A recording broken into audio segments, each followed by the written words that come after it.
Hello and welcome. My name is Peace Mitchell and I'm co-founder of the Women's Business School, Osmopreneur and Women Changing the World Press. I'm also the chairperson for Tererai Trent International Foundation, and it's my great pleasure to be launching our new book, Sacred Promise, with Dr. Tererai Trent today. Please join me in making her very welcome. Welcome, Tererai. Thank you for having me, Peace. Thank you. What an honor. It's such an incredible book, Tererai, and these stories are so special. What was it that called you to this title of Sacred Promise? Sacred Promise, it takes me back to my own childhood when I was growing up. I reached a point in my life when I was almost giving up. And then my mother said something so profound that changed the direction of my life. She told me that always remember where you are coming from. You have been handed over this baton of poverty, this baton of illiteracy. It's a baton from your grandmother, a baton to me. But don't you think you can be the one to reshift and change this baton? So on that day, I made myself a promise that I am never going to pass on this baton of illiteracy, early marriage to my own children. And that promise kept me grounded. Despite the challenges that I was facing in my life, I would think about that promise, the unbreakable promise. And for me, it became sacred. Then I thought, after I had achieved all my dreams, I thought I'm not the only one who has kept this promise. There must be millions and thousands of women around the world who have this promise that is keeping them grounded despite the challenges in their lives. So I said, can I get a call to these women and ask them if they are interested to join in this anthology to talk about that sacred promise and the story behind that? And the stories came. And this book is phenomenal. It's going to change the world. These are truly incredible women, and their stories are so powerful, and their sacred promises of what they've committed to themselves to create change in their lives and the lives of others is just so powerful and inspiring. And I'm really excited that today we're going to be hearing from a few of the authors, a few of the women who have shared their story and their sacred promises with us. It's so special. So now I'd like to hand over to you, Tererai, as we chat with each of these authors today. Yes, and we have 4 of them. And I can't wait. And so now let's go to our first author and let's welcome Yona. Yona's story is grounding. It is healing. And Yona, she is your phenomenal writer. Before I delve into your chapter, because when I read your chapter, I was in tears of joy, but tears of also cheering you up, and tears of being grounded in your pain, and yet you never gave up on that pain. Tell us your name and where you're coming from. Okay. Well, my full name is Yona Jacques Deshommes, named after my father. My first name actually is Hebrew, and it means dove. And my last name, Deshommes, means the men or of men. So my name, which I believe is an imprint, it's a vibration that you set out in the universe. My full name means dove of men. So I came into this world already with a purpose. Oh just my goodness. With my name. Oh my goodness. Oh, that's so inspiring. So Yona, tell me, what's your sacred promise and why is it, or why was it important for you? For me, the sacred promise was to live free. We take freedom for granted. When you think about what the word freedom means, for me, it was freedom from dis-ease.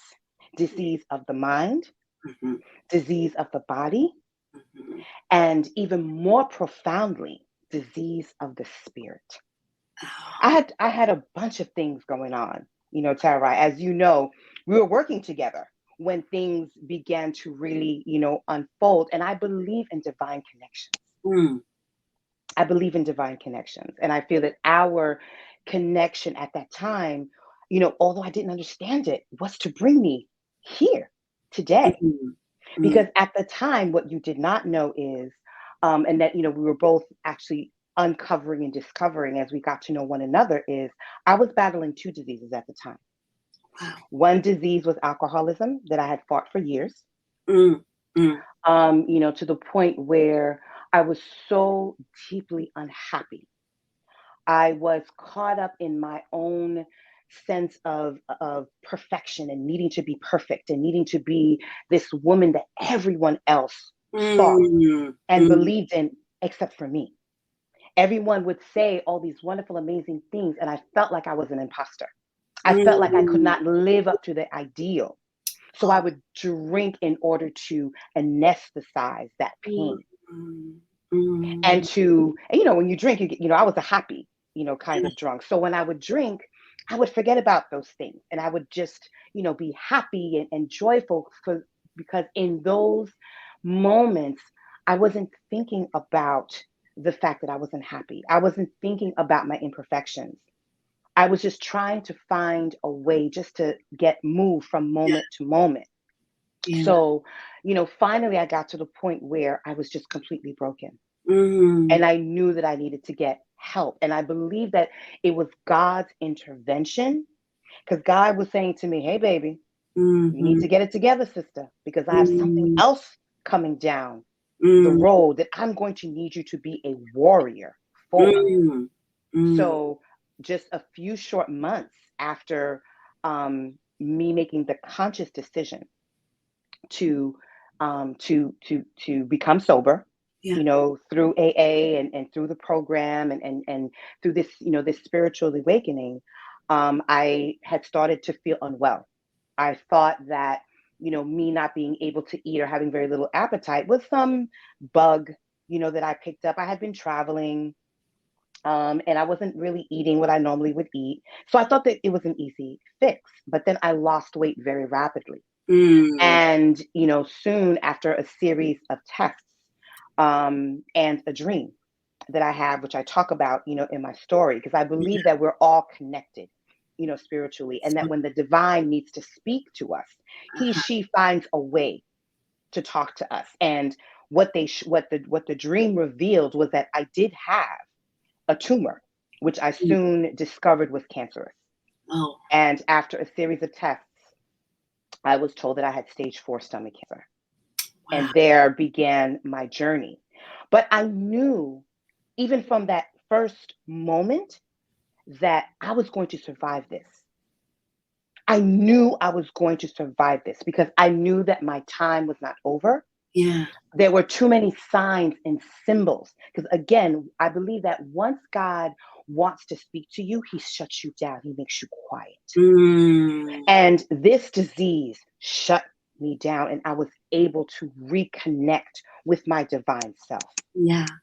And I Your was child. told, yes, and I was Mhm. told I was going to survive. And I knew that I needed to survive because I needed to tell this story, Tererai.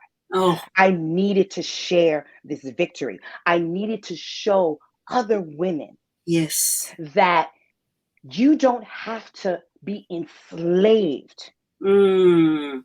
by your own sense of perfection, by always feeling the need to compare your journey to someone else's. Mm. God will reveal what that journey is in time. But Yes. I knew I had to get sober, and I knew I needed to fight this disease, this cancer that was inside of me. And once I was released and I became free from both of those, I Oh. began to see clear towards my path and my journey. And I believe all of that has brought me right to this moment. Wow, wow. I encourage the readers out there to read your chapter it's grounding, it's healing. And I just love the way you write it, the way you provide key lessons into for other women to really dig deep within themselves. And you speak to, something that I always talk about, the little hungers. When Yes. you have the little hunger, Yes. somehow you begin to numb yourself through these other devices. And you write it so well. Anyway, tell me, why was it important for you to join and collaborate and write this anthology? Once again, I had been in a period of prayer. And I believe that God answers prayers because I had just finished a phase of my treatment. And I was asking myself, okay, what's next? I knew that I survived for a reason. I knew that there was, that there needed to be, or that there was going to be an opportunity for me to utilize what my journey, what I've gone through to help others. So when you put the post on Facebook and you talked about sacred promise, it hit me. It hit me in the heart chakra. And I said, that's it. That's it. I needed to share my journey and the sacred promise that I made to myself in order to uplift and empower other women who are going through the same things that I went through. Wow. Because I was a functional alcoholic. A lot of people are going to be very surprised to hear and to read my story. And I know there are other women that literally will smile every day, and they seem very strong and very driven, but they are dying inside. And I want them to know you can find your own healing. You can dig deep inside of you, reconnect with that inner goddess, and take hold of your own healing. And that's the beauty of sharing your story, because it will unsilence others who are being silenced by their situation. And when they read your story, they hear about how you managed to rise above all that and become a winner. I think it's healing. So of all the key lessons that you provide in your chapter, by the way, there are so many. There are. Do you have one in particular, one takeaway message that you want to share with the audience? I believe the most important lesson for me is that you are exactly where you are supposed to be in this moment. Because I think we spend a lot of our times comparing ourselves to others, thinking that, oh, by this age, we have to have this. By this age, we have to have that. And the need to acquire things. But everyone's journey is different. Yes. Everyone's walk is different. And I wouldn't trade any of it, even the painful parts, Tara. I would not change a thing, because I am who I am today. Yes. I am who I am today. I've learned from those lessons, and I'm able to identify and see certain things in other women. The ones that are smiling on the inside and are dying but are dying on the inside. I can see it because I know the signs. And yes, I know the signs. So that's the most important thing. You are the healer. And your book, your chapter in this book is going to provide that healing to the world. I really appreciate you and thank you for your contribution. Thank you. Now we're coming to our next author. Oh, I can't wait to talk to Maria. Maria's story is also grounding. Her contribution to this collection is just beautiful. Reading your story, Maria, I was like, wow, this woman, she knows how to take the world by its storm. And thank you for your contribution. And before we delve into your chapter, would you mind to introduce yourself, who you are, where you are located right now? Wow. Thank you, Sister Tererai. Thank you. Like I said to you earlier, it has been a labor of love. And I mean that sincerely and all the way from the bottom, very core of who Maria is. Maria is Maria Mbanga. As you can see, it's a mouthful. Maria Mbanga Majimari. I think if my mother was here, she'd say, oh, it's the English. She knew that you have two names. But it's to give homage, pay homage to my parents. This is why I kept the Mbanga there. So being Maria Mbanga, I'm here. I reference myself globally, an international person.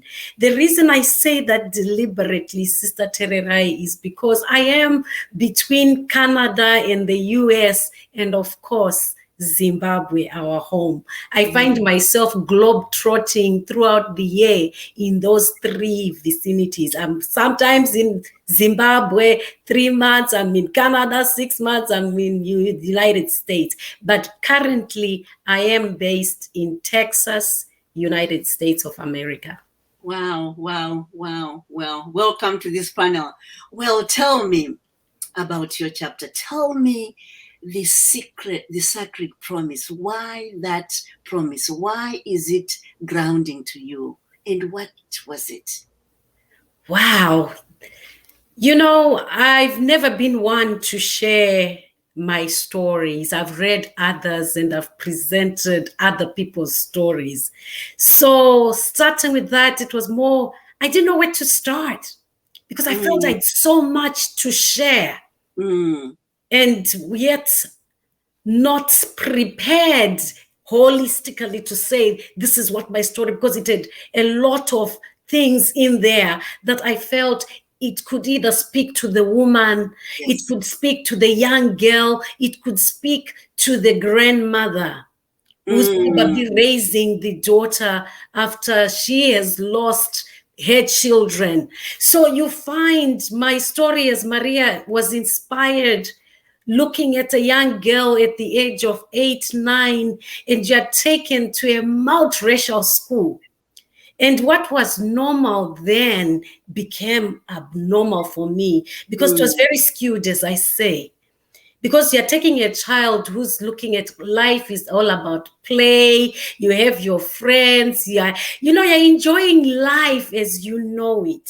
And fast forward, your parents move and you have to be taken to this white school. And remember, it was at the beginning of independence, fresh.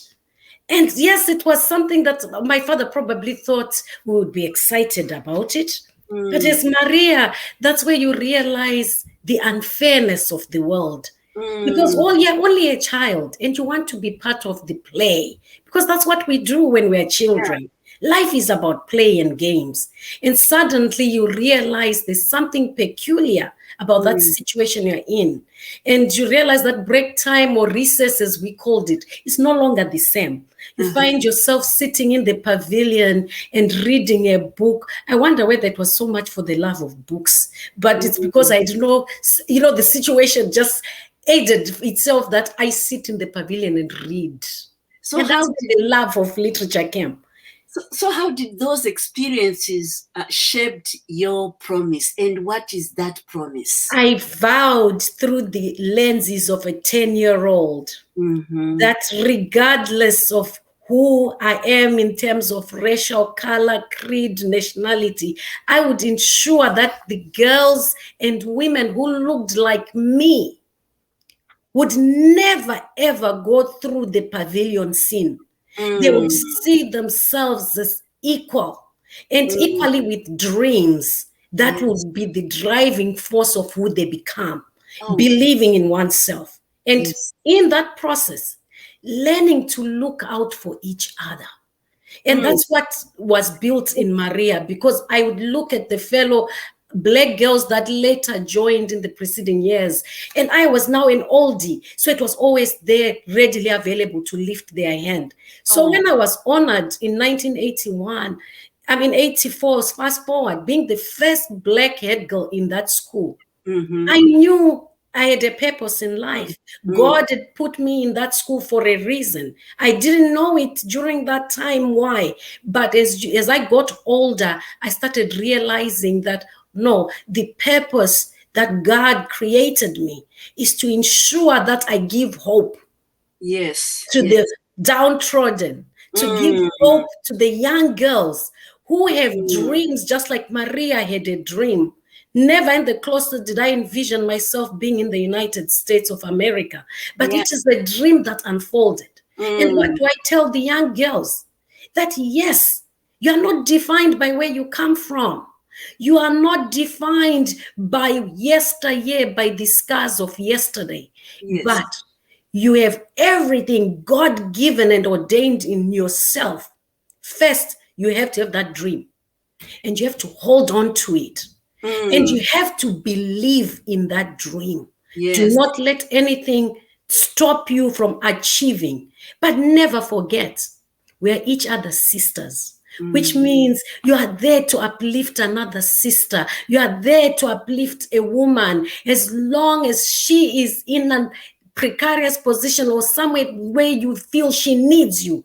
Let's not just be talkers of sisters keepers, but let's be each other's sisters. That's powerful. That's powerful. So your promise pretty much is you are lending your shoulders, allowing others to stand on your shoulders.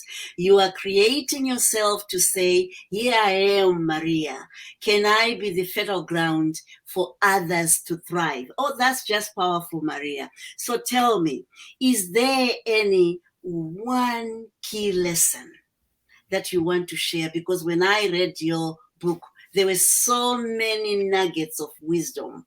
And is there one that you want to leave your readers to really reflect upon? I want to say to the woman, the young girl who has lost hope, I want to remind you, hope is all you have. Yeah. Never give up. If you fall, try again. Yeah. Lift yourself. Believe in yourself. And have the faith that it'll come to pass. And yes, you can. And yes, you will. Yes. Oh my goodness, my goodness. That just gives me goosebumps. So why was it important for you to be part of this anthology? I get emotional when I think of the picture that we have that you have actually built. Because with the work I do outside being Maria, it's seeing that come to fruition where you have brought women globally. A sisterhood has been created, but it becomes the one example that we need to see. For it captures the diversity, it captures inclusion, but it is able to bring women in a safe space where you captured those stories that they'd kept and are able to use the power in their stories, not only to educate, to inspire, like you said, to heal, and mostly to reconcile. Oh, this book, I'm telling you, if you are listening, please, when this book comes out, grab your copy. These authors, they've done a phenomenal job, and they're authors from all walks of life. This is the connection of a global platform where women thrive and talk about their stories, and not just to talk about stories, but to share key lessons and to share the way to heal oneself. And thank you so much, Maria. I can't wait for this book to be in the world. Now we are coming to our next author. Serena. I also read your chapter, Serena. Oh, it's a beautiful chapter. And the way you have contributed to this book, I just want to say thank you. But before we delve into your chapter, would you mind to introduce yourself to the world? Who you are, where you are located? Thank you so much, Tererai. And I feel so humbled to be having this experience with you. I am Serena Ryan. I am the founder of Dollarized e-commerce digital agency, and I have a podcast, Adding Up. I am in Sydney, Australia, in the suburbs, and I am right here with you because of you, and that is incredible in itself. Oh, thank you. Thank you. Well, in your chapter, you provide so much insightful things that our readers are just going to say, oh my goodness, this is what I've been looking for. So share with the readers, what is that sacred promise that has grounded you, that continues to ground you, and what is it about it? It's something that was hidden for so long, and it wasn't until I read The Awakened Woman by you, Tererai, that I realized how important it was to speak up about the unspoken, the hidden, that no one actually sees. And Yona, who was on earlier, she really highlighted how easy it can be to be functional and put up an appearance. Yeah. And that is why I have the sacred promise I have. My story is different in that it is about hiding debt. Yeah. And knowing that women should be having more conversations about money and what it enables, and also what it does to our self-worth, and how we need to actually be okay to talk about it. Yeah, yeah. Women need to.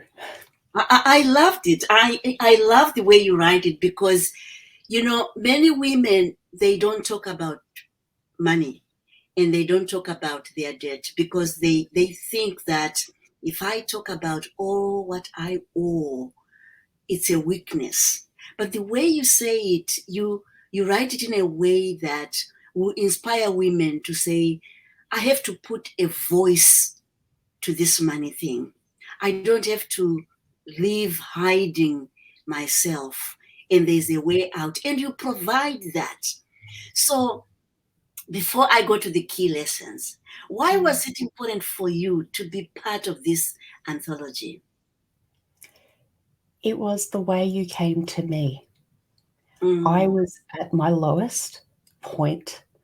I had been admitted to hospital. I had emergency surgery, and I'd had a number of days without sleep. And I found myself, of all things, scrolling on social media. And there was this interview of you. And you spoke to me in that interview. Thank you. Yeah, absolutely. Yeah, yeah. It came to me as a point where I knew I was going to be okay if I took action and not get so caught up in hiding. How important it is to speak up, because by speaking up, you give yourself confidence, you give yourself power, even when your voice shakes, even when you're at that lowest point. If you can see to speak up, there is a capacity for others to help you. There is a capacity to be surrounded by people who can support you and change your situation. Yeah.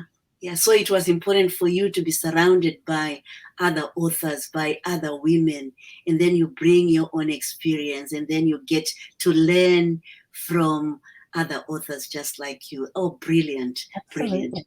So is there a key message? I know in your writing there are so many nuggets of wisdom, but is there one that you can share with the readers, with our audience? My sacred promise is something that truly breaks my heart, and that is women's financial literacy. I believe that women can become more confident with money by having conversations about it and questioning their circumstances and how they can move forward. I hope by me speaking up enables people to speak to me, speak to their friends, speak to others surrounding them to gain the support they need, because it is there, and I want to help enable that, not just for myself, but for all women. Yes. And that includes the girls that what you do for girls' education through the foundation, that speaks to me so strongly, because I believe more education for women, starting with girls, enables so much change and opportunity. Yeah. And thank you for those lessons. Owning your voice around money and never be ashamed to talk about money. I think it's something that many of us women, we need to hear that voice. And I think your chapter and this book is going to be grounding to many of our readers and many of our audience. And thank you so much for being here. I really appreciate you. I really do. Now, we are now going to our last author. Her name is Gisine. Gisine is an amazing woman. I love the way you contributed to this book. Your story is just phenomenal. And I think it's a story that everyone wants to hear. And your chapter is going to be the chapter that will open many eyes and many hearts. And I believe even with the other authors, they have done a phenomenal job to open our hearts, to really allow us to begin to ask the question, what breaks our hearts? And you have done it in a beautiful manner. So before we delve into your chapter, Gisine, would you mind to introduce yourself, who you are, where you're from? I am Gisine Tsepasi Mamute. I'm originally from Zimbabwe, now based in Cincinnati, Ohio. I work professionally as a nurse practitioner. I'm also current president of Cincinnati Harare Sister City, also founder of Vaskana Project. I'm a published author of a journal and co-publisher of the first menstrual health educational book in Zimbabwe. Oh, wonderful, wonderful. So tell me, just reading your story is, as I said, is so fascinating. I mean, from Zimbabwe all the way here to the US and all the work that you're doing. What is your sacred promise? What is grounding you, and why that sacred promise? My sacred promise is to end the silence on reproductive health. It's to carry on my mother's legacy. My mother worked as Mbuya Veutano in the 80s, educating women on contraceptives. And it's to carry on that legacy, now empowering women on menstrual health education and providing safe, dignified ways to manage periods. So that's your sacred promise, to carry on your mother's legacy. What a powerful legacy. What a powerful. So why was it important for you to be part of this anthology? Because I believe so much in the work that you do. Yes. And the ripple effect that the book is going to create, it's going to reach my sister. It's going to reach my community. Yes. So I couldn't stand back. Yes. Because I know that it's our village Yes. benefiting from this book. So I too had to stand up. Yeah. And finding that safe place where other women are gathering and writing their stories, that was quite an experience. Thank you. And so tell me, is there any one lesson, one key lesson? I know you provide so many nuggets in your chapter, but is there one that stands out that you want to share with your readers, with our audience? My chapter is I share a personal journey, silence journey on fibroids. It's to bring awareness to the issue of fibroids. 1 out of 9 women is affected by fibroids, and over 200,000 surgeries happen because of fibroids here alone in the US. Wow. And it's important that we bring awareness to the issue of fibroids so more research can be done. Yeah. And I share my story to give hope and to give courage to those affected by fibroids. And fibroids can hinder a woman's life in so many ways. Yeah. It can affect their fertility. And we hear of stories of women struggling to have a child, of losing their marriages. And very little is said about fibroids, especially in our communities, in our African communities. And so I share my story because I know so many women are struggling with fibroids and moving silently, afraid, ashamed to share their stories. I share my stories so they too can get the courage. Oh, thank you for giving voice to an issue that we don't normally hear of. And I really appreciate you and thank you for your contribution. I think your chapter is going to be opening eyes in many people. They want to learn from lived experiences, and you do provide that in your chapter. Thank you. Now, we have come to the end of our discussions with the 4 authors, and what a beautiful, beautiful discussion that we just had with all the 4 authors. Tererai, it has been such a beautiful discussion, so inspiring. And we've had one more author join us while we've been talking, and that is Alice. So I would love to invite Alice to join you on stage and hear about her sacred promise. Oh, that's wonderful, wonderful. Alice, welcome. Oh, Alice, your chapter is mind-blowing because it is just beautiful. You speak about the importance of gender parity in education. I just loved that. And the way you talk about it and place yourself into that story. You just reminded me of my grandmother sitting around an open fire and listening to her stories. But before we delve into your chapter, please introduce yourself to the world, who you are, where you are coming from. Thank you for having me. My name is Alice Combs. I discovered early on that I was good in numbers. And it was no surprise that I ended up having degrees in math, actuarial science, MBA in finance, and a PhD in economics. Currently, so essentially I'm an economist. And currently I'm the vice president for a financial institution. I work all day with numbers, so utilizing my quantitative and qualitative skills to analyze data, to obtain insight, to help make better decisions.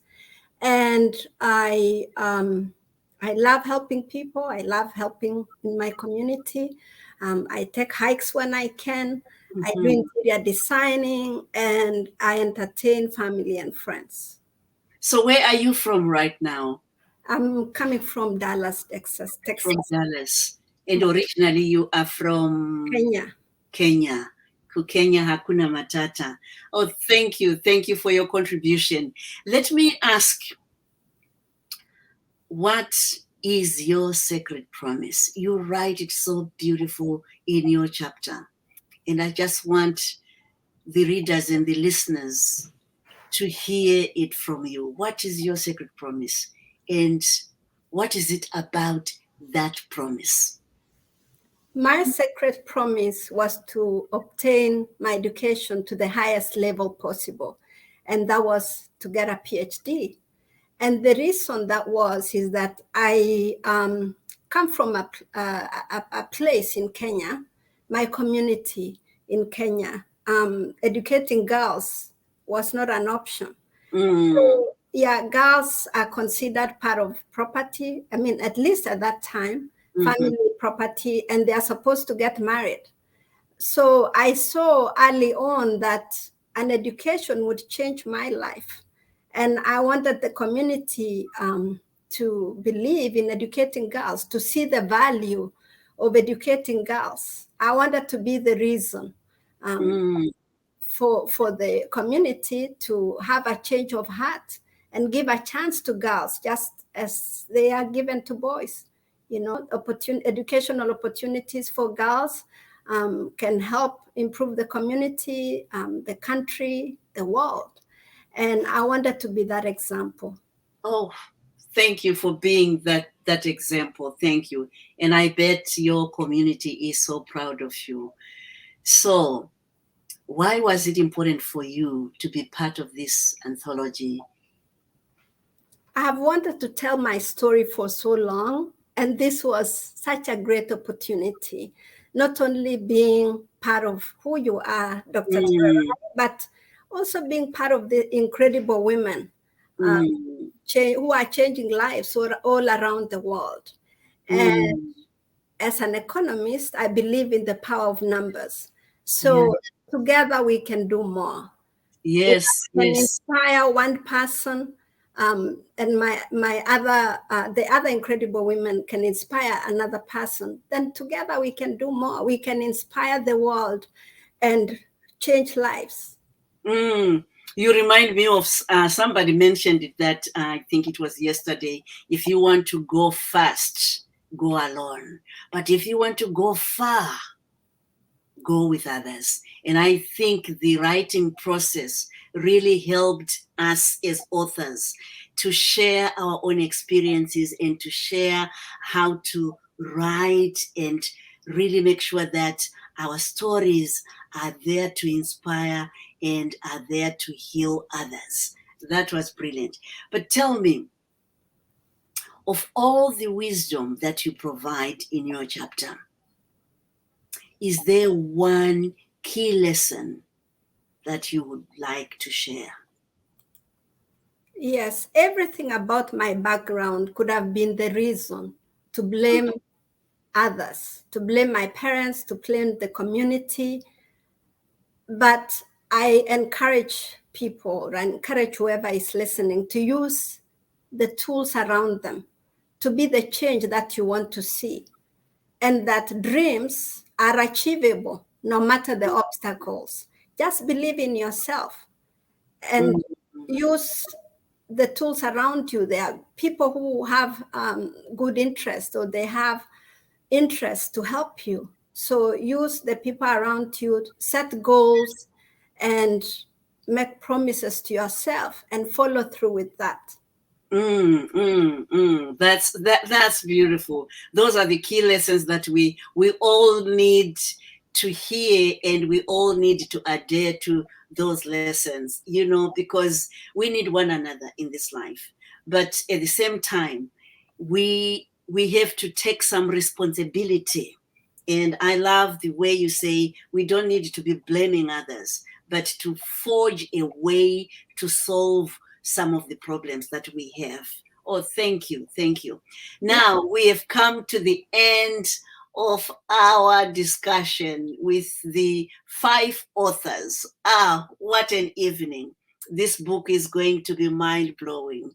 I think the readers out there, and everyone out there, you are in for a treat. Sacred Promise. It's a book that you will never forget.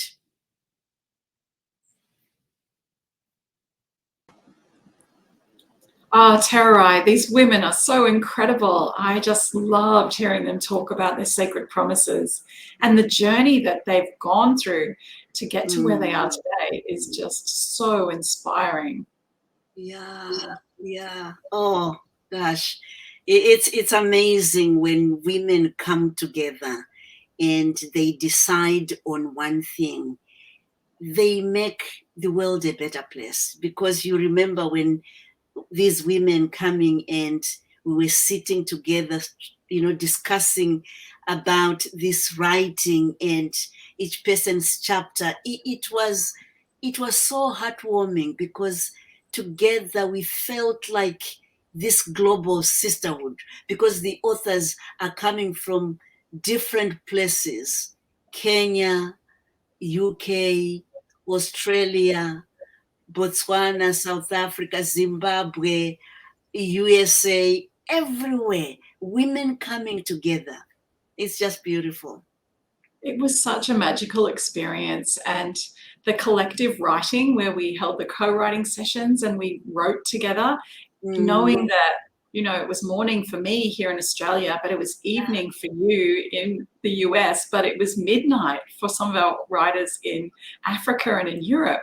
And so despite all of those challenges, we came together and we held space for each other, and we went through that process of creativity, but also the real healing process of writing and sharing your story. And some of these stories did have painful moments, but we went through that together and held space for each other to find those gold moments in the story and those powerful lessons, which I know will inspire women all around the world who read this book. Yeah. And we're also grateful for you for providing the platform and the guidance. We could not have done this without you, Peace and Katie. We really appreciate you. And we could not have done this without you.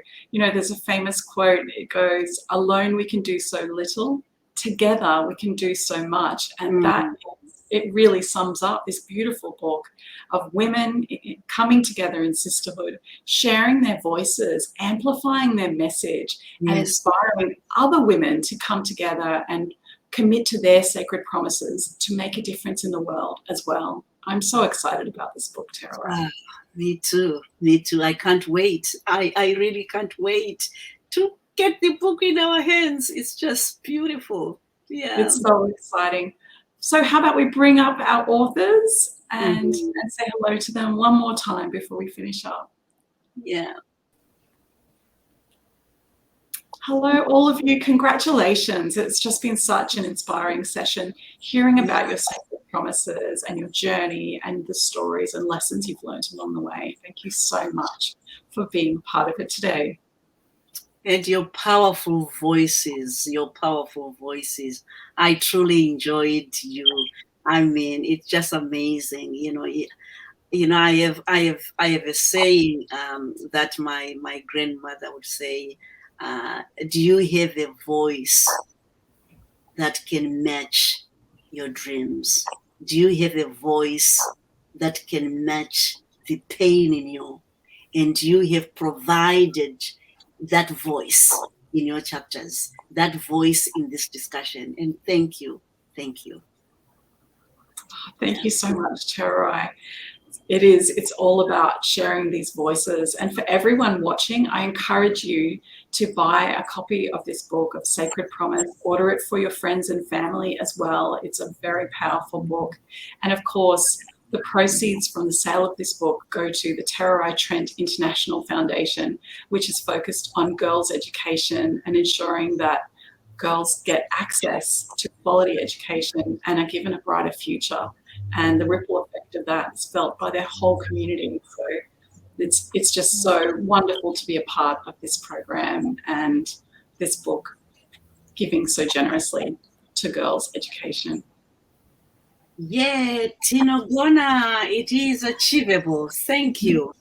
Thank you. Yes, it is. Okay, well, thank you so much, everyone, for being here, our wonderful authors, our host, Dr. Tererai Trent, and thank you to everybody who has joined us in watching this recording and ordering copies of our new book, Sacred Promise. Until next time, we will see you again soon. Bye, everyone. Bye.